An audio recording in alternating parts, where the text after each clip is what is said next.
a national nonprofit organization that is headquartered here in Atlanta, Georgia.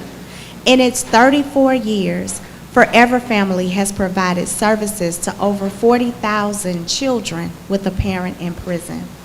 Ms. Barnhill is the recipient of the 2021 Encore Public Voices Fellowship, an initiative designed to accelerate the ideas and impact of new and necessary thought leaders, all working at the intersection of intergenerational connect. Her op-eds have appeared in the Hill Reporter and Visible magazine.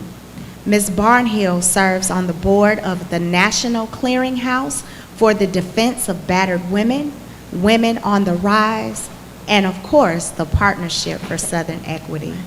She received her Doctor of Jurisprudence degree from the University of Texas at Austin School of Law and her BA from Georgia State University. Go Panthers. I bring to you Ms. Sandra Barnhill. Thank you. Good morning. Good morning. Welcome. We've heard a lot already, and we did not get a chance to really celebrate all that Christina shared. As our VP of Operations, she's really leading so many of our efforts. Let's thank her and celebrate PSC. Yes, yes, yes, yes. So I join her in welcoming you, and also Nathaniel Smith, our founder. One of the things that Nathaniel said in his comments is that today, at this moment, we are celebrating not just the work of PSC, but of equity sustainers. And so I am, along with Elizabeth and Casey, we're all equity sustainers. We're part of the 25 that are. We're looking for 50 by the end of the year, but we're here to celebrate that work and to celebrate PSC. Nathaniel said that PSE is a village, and so I welcome you to this gathering of the village. You know, Christina also talked about the fact that there's the Braves game going on. There's so much happening in our city, and she's right. You could be anywhere, so we're so glad that you're here. But you know, I think about the people who can't get off today to go to the Braves game, who are at work, probably in meetings. In fact, today, right now, they say that there's somewhere around 11 million meetings going on in this country. And here's what the research says, that most of the people who participate in them, they think it is a waste of time. Well, we know this is not a waste of time, because anytime we come together for justice, for fairness, for equity, it is important. So what I'd like to see us do now is just get right into the conversation.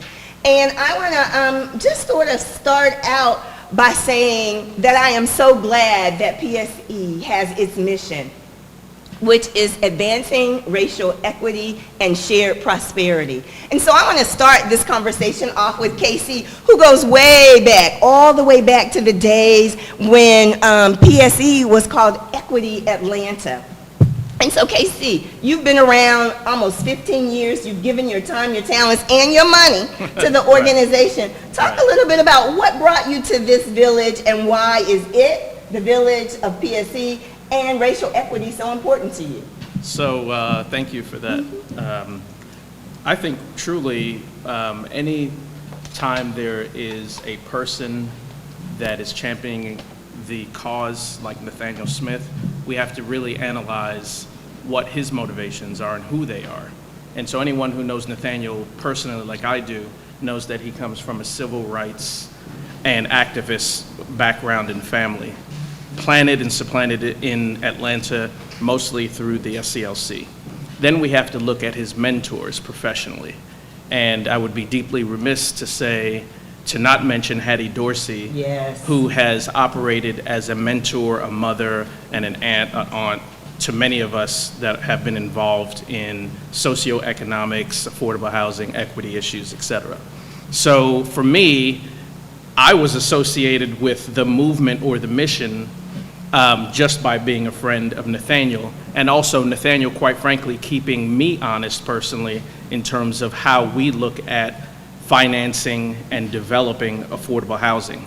And what you find in the nonprofit space and in the public spaces oftentimes is that many of the developers or providers of solutions do not look or represent the communities in which they claim to serve. Say that. Say Whereas with Nathaniel, PSC, and its staff, particularly also the board members, each of us have a tie and are trying to make right what we do professionally under the context of what PSC means and what mission serves. So for me, it was very easy. Also, admittedly, I'm not as educated on every issue that deals with environmental justice or even some of the social outcomes or the lack thereof to communities that I may not be as privy to. And I'm very conscious of that. Many of us during our early days prior to PSC spent time at the Atlanta Neighborhood Development Partnership. Hattie headed that, didn't she? Yes, she did. Okay.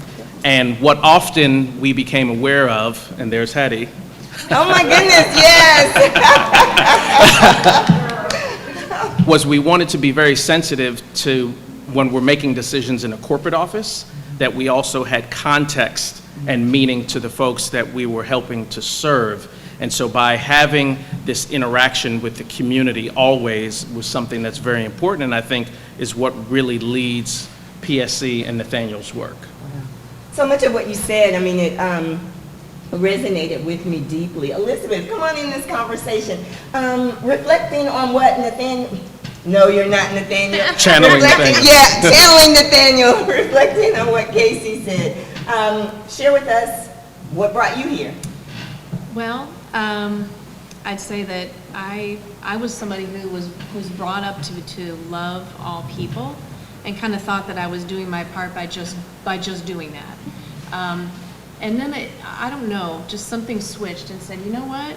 You're not doing enough. Being empathetic, sympathetic, like, oh my gosh, that's terrible. That's not enough. It's actually, in my mind, being still part of the problem if I'm not actually getting engaged and trying to do something and enact change. So I'm coming at this really from three places. One is a place of learning.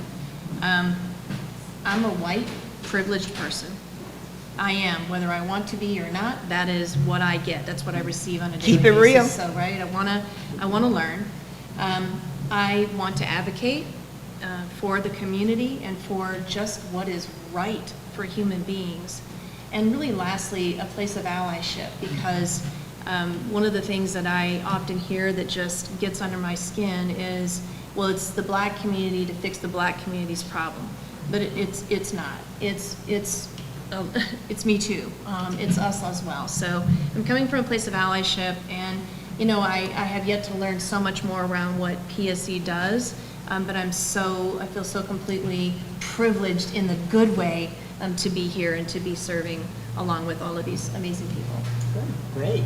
Thank you for sharing that. One of the things that Elizabeth didn't share is another tidbit about how she came to PSC. She actually is involved with an organization called Board Lead, and that organization tries to pair up people who want to do a deeper dive into supporting their community with organizations that share that same philosophy. And that's actually how you got to PSC, right? That's right. So I work with Comcast, and Comcast, I'm very proud to work for my company. There's a very deep commitment to diversity, to inclusion, and really specifically to helping to kind of address the digital divide, ensuring that our children have internet, our children have the same resources to learn, especially during the pandemic.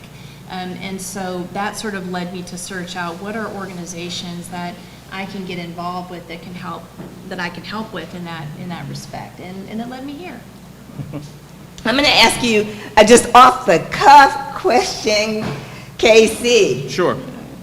Go back to the very first check you wrote for PSE. What was in your mind at that time?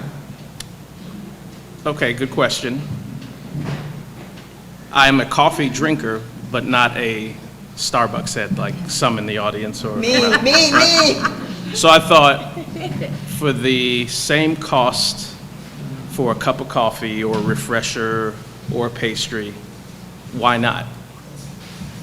And if I'm digging deeper, it then calls the question, you are where you place your money and financing. And so with me, I have 10-year-old boy-girl twins, and I'm always talking or trying to teach them about investments.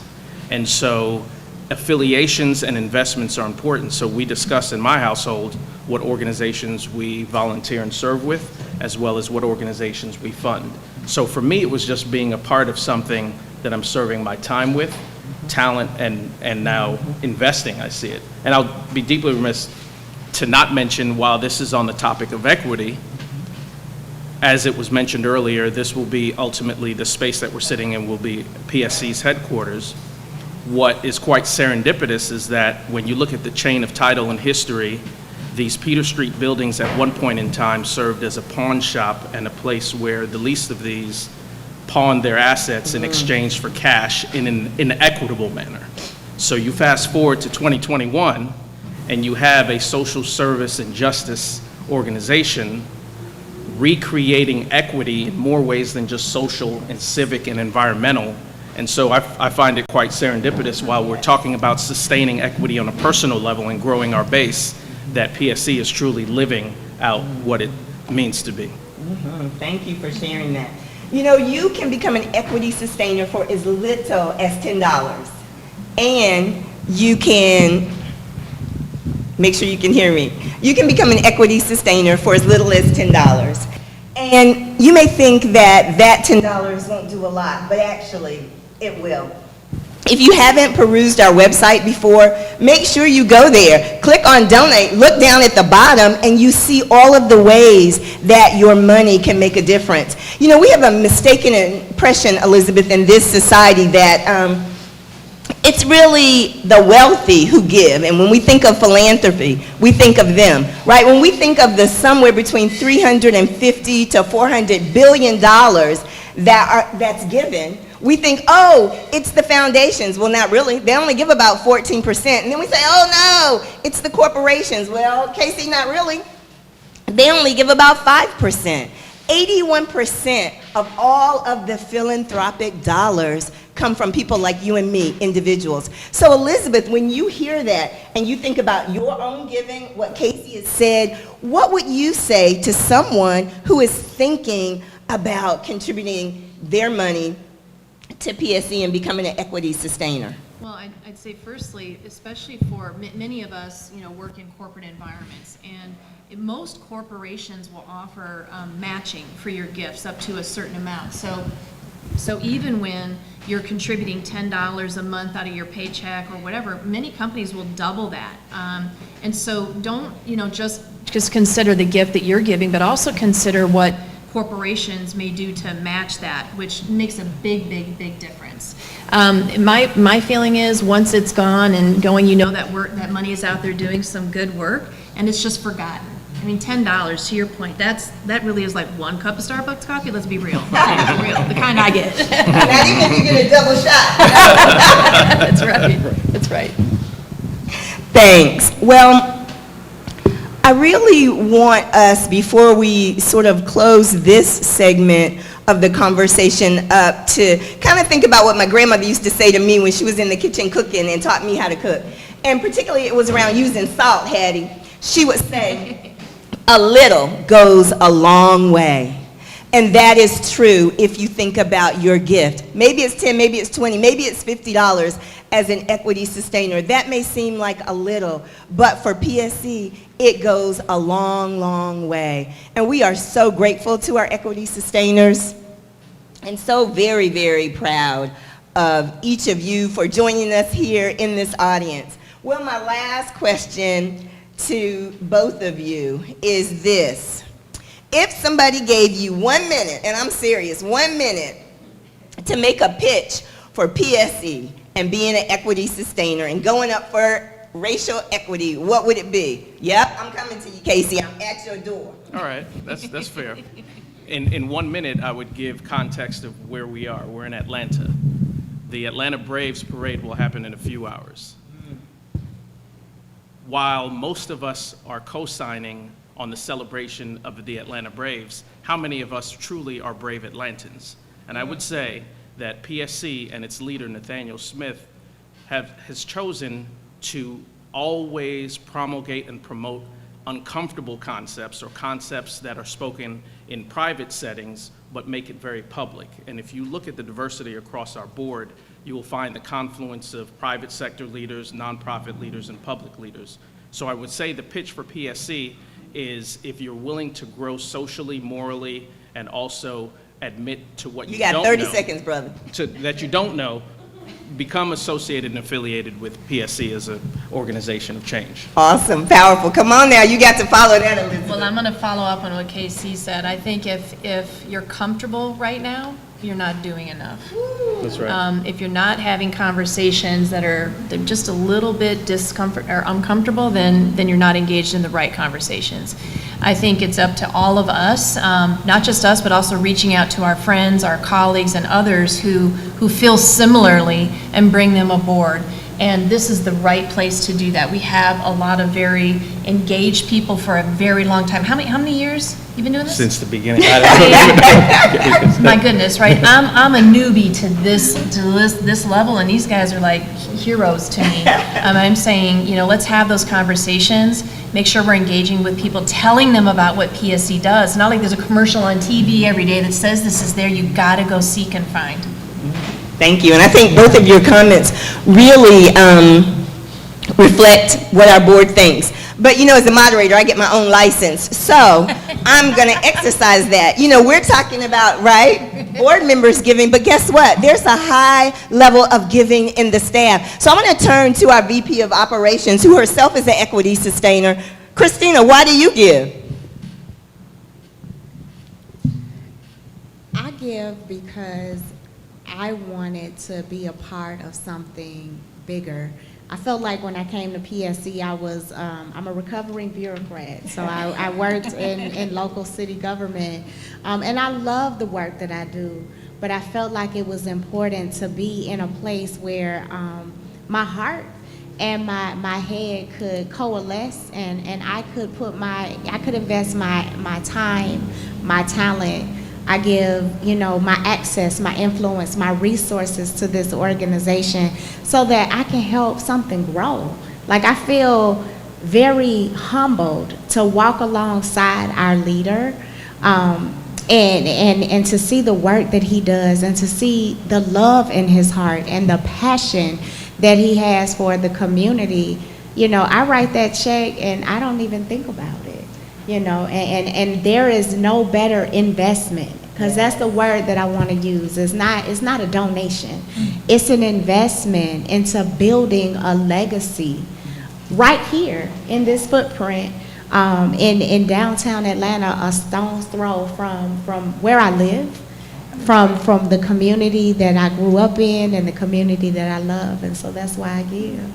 Thank you, powerful. I'm about to wrap up this segment, but we've got such a beautiful audience out here. I'm going to ask you, and I'm only going to give you 10 seconds to really look inside and think about why you give, or if you're not giving, about when you plan to start. So I'll give you just a second, and while we're doing that, why don't you, Christina, one more time, share what racial equity means for PSC. Thank you so much. I believe in my notes. I wrote my notes down, but I really want to share this from the heart. Racial equity for PSC is not a talking point for us. It is not in vogue. It's not in style. It is who we are. It is what we do. It is what we care about. It is what we dedicate our lives to dismantling structural racism. Because, to quote Nathaniel, we all do well when we all do well. Thank you. Well, I know you thought about it. Thank you for giving. Thank you for planning to give. I'm going to close this little segment out with something that my mom used to say to me, my sisters and brothers all the time. And she would say this: we must finance our future. And PSC is not only in the business of collecting money, right, to finance the future, but it is setting the gold standard for how we build equity and racial justice in not just Atlanta, metro, or the urban South, but really all over this country. So I'm excited. Let's give a hand clap for PSE. Yes, that's what I'm talking about. You all know you're going to be at the Braves game later, and I'm loving it and cheering them on, but this is something that is excellent and praiseworthy, and so it's so good to be able to celebrate PSC. Well, I want to move to another topic. Elizabeth, I'm coming at your door. I'm at your door. I know that both you and Casey in your careers have traveled across the country extensively, have many partnerships, collaborations, have a sense of what's going on in the world. Here's my question, and it's two-part. Do you think there is work to be done around racial equity? And if you do think that, how do you think PSE ties into that? Yeah, it's all over the place. It's, I'm from South Dakota, so, I'm not a city girl. Didn't grow up on a farm, but I'm not a city girl. And there's this myth that it's just the South, right? But it ain't just the South, and you can go just about anywhere and see injustices, inequity. But the South obviously is where we are, and I have a little bit of a different viewpoint, a little bit of a different perspective from where I sit. I'm the mother of two biracial children. One is a 23-year-old who's in medical school, and just to outline one example of where there's extreme inequity, and we don't necessarily think about how this comes about, but there are, I'd say that African Americans, black people, are underrepresented in the medical profession, right? And if you start to peel that back, you look at what it costs to have to apply for medical school, to have to fly for the interviews, to actually have the preparatory, education to even lead to get to the place where you're applying. My son said to me, "Mom, like I feel kind of guilty that I'm here right now. I've had the opportunity, I've had privilege to get me to where I am." He said, "But there's so many people that look like me who can't even get to this place, not because they're not smart enough, because they don't have the same will and the same interest that I do, but just the resources to get to apply for medical school. It's like $1,000 each time you go through it." So I guess I throw that out there as one example that is very close to me, but it's one of thousands. You can find 1,000 things in a day that are like that. And so as I travel through my professional career, and also my personal career, those kinds of awarenesses are what informs me. I kind of feel a little guilty because I've always felt like I was somebody who was very much in the fight, but I did not even know all the ways that inequity is driving what happens to black people and people of color in life. So, I think right now, like I said, I'm in a place of learning and using that and fueling where I go and where I travel to help identify new opportunities and also identifying where I can plug in and help. And PSC is all about having allies, right? When you know better, you do better. Casey, you've done work in the housing field for years, and one of the things that I guess I'd like to ask you to do, even as it relates to reflecting on what Elizabeth said, is share a little bit with us from your own career and vantage point why racial equity and the work that PSE does is important. Sure. And if I may touch on a topic that you didn't ask about, in terms of, is there still a need for advocacy for racial equity? Obviously, we're in Georgia. I can mention two names, one person, Ahmaud Arbery case. Yes. 53% of the county is black, yet only one juror has been selected that's black, so yes. Another example, sports. Supposed to be lighthearted, everybody likes sports. But the socio-political and economic representations are so different.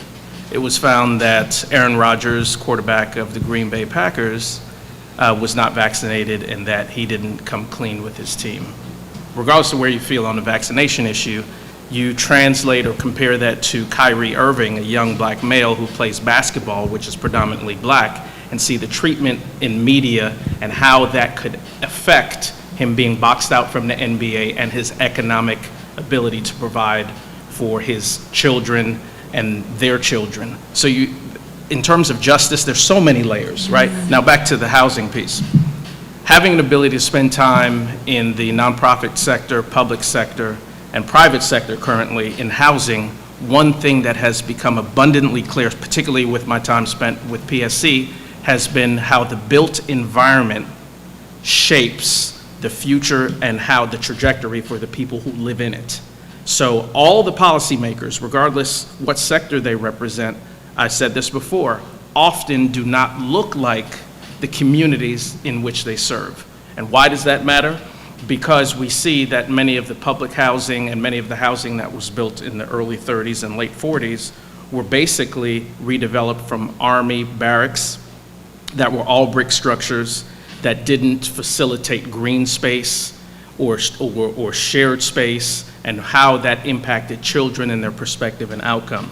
So for me, I am now, the topic that is most important to me as it relates to PSC is environmental and built environment and how that shapes structural racism, and how developers, planners can take note of how to build an environment to achieve outcomes. There was, when I was at the Kennedy School in Boston, there was some research done by a planner who compared the built environment in urban places like New York and Philly to southern places or places that had more green space, and they analyzed the outcomes of those young adults, those children that ultimately became parents, and the outcomes were phenomenally different. There was an appreciation for arts and recreation. There was an ability to traverse in different environments, and I just feel like in this space that there's so many ways to shape what equity means. But for me, most importantly, what PSC is doing is informing me personally to help inform the children how to think about these structures, particularly environmentalism. So. Yes, because really part of the position is it's not just enough to call out racism, right? That's important, but PSC takes us to the next level where we must begin to dismantle the systems that are in place. I want to actually take a second to piggyback on what you talked about in terms of environmental equity and environmental justice. That really leads me, Christina, to think about the fourfold focus of PSC. My favorite, I'm sorry, I have to tell you, is just health. But would you say a word about each of our four focus areas? Absolutely. Well, PSC works across four primary issue areas that are all intersectional, and they cut across all of the ways in which we live our lives. We have a Just Health portfolio that looks at the intersection of health outcomes with racial equity. We have a Just Growth portfolio, which looks at our land use decisions and our built environment. We have a Just Energy portfolio that looks at the intersection of climate and environmental justice issues.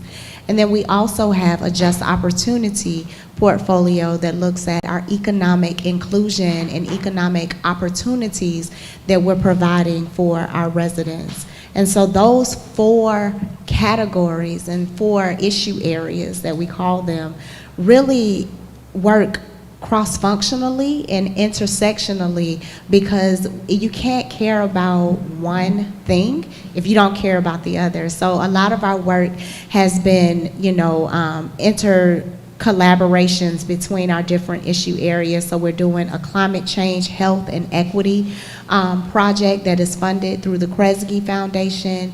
We're working on our Just Opportunity portfolio with Just Capital, because we realize that small Black and brown businesses are not afforded access to capital to be able to scale and to be able to grow their businesses. We're working, like I talked about, with Just Growth. We completed our equity and inclusion plan for the city of East Point. And so all of that work, it connects and it melds together, and it's a very beautiful tapestry that is sewn together with the threads that run through each of our lives. And so those are our 4 issue areas. Thank you, thank you. It brings me to my question for you, Elizabeth. What would you like to see in terms of PSE's growth in the future? Any thoughts? You know, I am very new to the organization. Welcome, welcome. And, thank you. And I listen to all that is on the table there. I mean, that's a lot, right? That's every intersection, the big things that are central to people's livelihood. And I would like to see us, grow in membership who are contributing to the organization so that we can fund other organizations and the work that they're doing with energy or with opportunity or structure housing. I guess I'll leave it there for right now because I want to get very much more detailed into the exact, objectives that we want to go push forward. But I just want awareness primarily. Casey, how about you? Same question. Same question. So I would like to see PSC and its members get more involved in educating on the elementary level. So getting involved with maybe after-school programs, just more so exposing children to the 4 buckets, as I call them, that Christina mentioned: equity, growth, energy, et cetera. Obviously, coming from a real estate and finance background, my idea, mostly co-signed and led by Nathaniel, is to continue to grow from a real estate standpoint. This area, Castleberry Hill, was called Snake's Den back in the day. It's adjacent to the Gulch, which will see hundreds of billions of dollars worth of development. Again, place matters. PSC's office is across the street from Atlanta Union Mission Building and is surrounded by some lounges and some bars and restaurants. So Nathaniel's vision is to continue to acquire properties in this district and make it a hub for like-minded organizations. There's a provider that provides services to Google that's across the street, that's a woman-owned business, that there's some alignment. So the thought is to grow from a real estate standpoint to add equity and sustainability to PSC. So whenever all of us who are participating move on to our next phase, that there's a place that goes down in Atlanta history, particularly from where it is relative to the city and all the redevelopment that matters. So growth in real estate, growth in education for youth is where I see phases for PSC. I'd like to add on to that too, because I do think that it was going in on the education, especially for children. I mean, right now, especially during the pandemic, we saw so many children sent home for their safety, but sent home without the resources to be educated, without a laptop, without internet. For me, those are very central, passionate elements that I think we need to make sure that we're making, the weaving in with all that, with the housing advancement, right? Because the technology inside a home means everything to these kids. I agree. What I got from the comments that both of you made is this, that it's not going to be just one program that changes everything. It's going to be long-term, deep commitment. And that means that we need sustainers. Nathaniel, in his comments, was celebrating the fact that we got $8 million or so this year in grants and financial support. I think it's larger than that, right, Christina? Give me the exact number.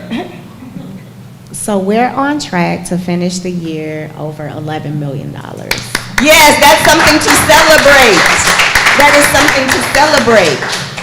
So we need dollars to do the work. And as Nathaniel indicated, funding that comes through grants is tied to specific programs. And a lot of the cutting edge work that we may want to do has to come from money from who? People like you and me. That 81% of folks who make the difference in this country by giving and giving deeply. And so, since it's not going to be through one initiative that all of the inequity and the injustice and disparity changes, it's going to be through that long-term commitment.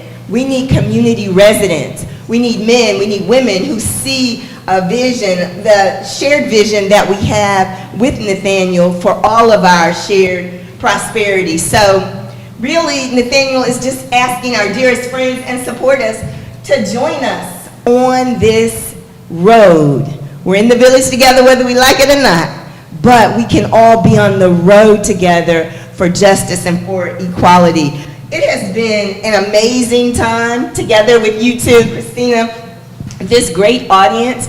I just kind of like to close us out. You've heard a million reasons about why we ought to give.